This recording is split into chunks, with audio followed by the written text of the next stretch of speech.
So hello guys, మన స్టేట్లో కూడా ఇలా జరుగుతుందని నాకు అస్సలు ఎక్స్పెక్ట్ చేయలేదు. ఇన్ని రోజుల దాకా అందరు చెప్తుంటే నేను ఉట్టిగానే అనుకున్నా. మీరు కూడా వినండి ఏం చెప్తాను. అదేంటంటే నిన్న మా క్యాస్ట్ సర్టిఫికేట్ చేసుకుందామని నేనైతే వెళ్ళిన మీ సేవ నుంచి ఫామ్ తీసుకున్నా. దాని మీద సైన్ పెట్టాలన్నారు ఇద్దరు గవర్నమెంట్ ఎంప్లాయీస్. అయితే ఆ సైన్ గురించి వెళ్తే హాస్పిటల్కి అక్కడైతే పెట్టిస్తా అన్నారు సైన్లు, కానీ ఇంత లంచాన్ని తీసుకుంటామన్నారు. ఆ లంచం దేనికి కాదు, ఓన్లీ సైన్ పెడతానికే, అది కూడా గవర్నమెంట్ ఎంప్లాయీ గ్రీన్ పెన్తో.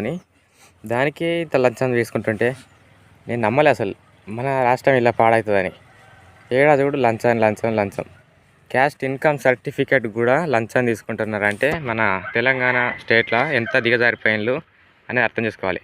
అది ఓన్లీ గవర్నమెంట్ ఎంప్లాయీ వెళ్ళదు, మధ్యలో ఉంటారు చూడు, అలాగే వెళ్తుంది ఆ డబ్బు మొత్తం.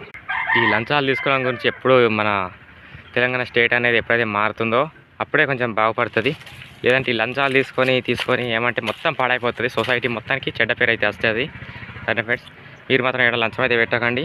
మీకు తెలిసిన వాళ్ళ గవర్నమెంట్ ఎంప్లాయీస్ దగ్గరనే తీసుకోండి. మధ్యవర్తి వాళ్ళకి ఇచ్చిండ్రు అనుకో, వాళ్ళైతే ఇలానే చేస్తారు. ఫ్రెండ్స్, మీరు కూడా మోసపోద్దని ఈ వీడియో అయితే చేసిన. వీడియో అయితే లైక్ చేయండి, షేర్ చేయండి, సబ్స్క్రైబ్ చేయండి. వీలైతే కామెంట్స్ పెట్టండి. షేర్ చేయడం మాత్రం మర్చిపోకండి. ఎవరికి మాత్రం లంచం అయితే పెట్టకండి. Thank you friends.